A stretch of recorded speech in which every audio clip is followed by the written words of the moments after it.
Welcome to Humor Bit TV on the Healing Humor channel.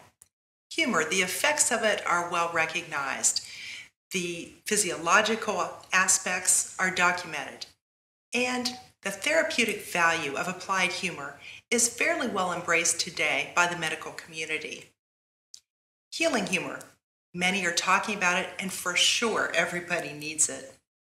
Recently at the COAI convention in Louisville, Kentucky, and that's the Clowns of America International convention, by the way, I had the distinct pleasure of interviewing several seasoned family entertainers on the topic of healing humor. It was a real thrill to get to spend some really great one-on-one time with them as they shared with me their most memorable moments in applied humor therapy, their experiences and insight. So it's my pleasure today to present to you a special featured guest, family entertainer, on the topic of healing humor in their own words. Pricilla Mooseburger is also known as Tricia Manuel when not in clown. She got her start in clowning in the 1980s with Ringling Brothers' Barnum and Bailey Circus and Disneyland. Tricia went on to create the costume company Pricilla Mooseburger Originals, which has provided high-quality costumes for clowns and children's entertainers for over 20 years. Clown arts education is the love of her life, and each year Tricia brings together the finest instructors for the Mooseburger Clown Camp. This one-week clown camp provides an incredible education experience for all types of clowns. My name is Tricia Manuel. My clown name is Pricilla Mooseburger, and I've been a professional clown since 1982, and I do a lot of teaching. And one of the things that I've learned as a clown over all these years is that you never know who you're going to touch. And often it happens at the most unusual moments.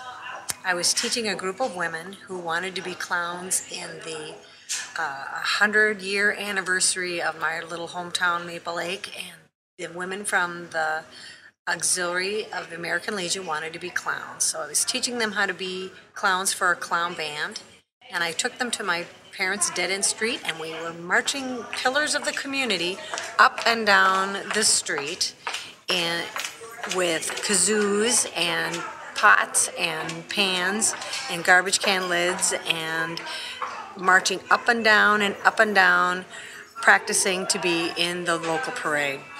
Well, what had happened was a couple of months earlier, one of the gentlemen, his son had committed suicide, and he had gone home and closed the drapes, and he was so devastated that his son had committed suicide that he was retired, and he didn't come out because he had nothing to draw him out of his home. And one night he heard this horrible noise, and he opened up his curtains and saw these women and myself marching up and down the street, playing our kazoos and practicing for this parade. And for the first time in a long time, he smiled. And his daughter told me that that helped him turn the corner in his grief. And we weren't in the parade, we were just practicing.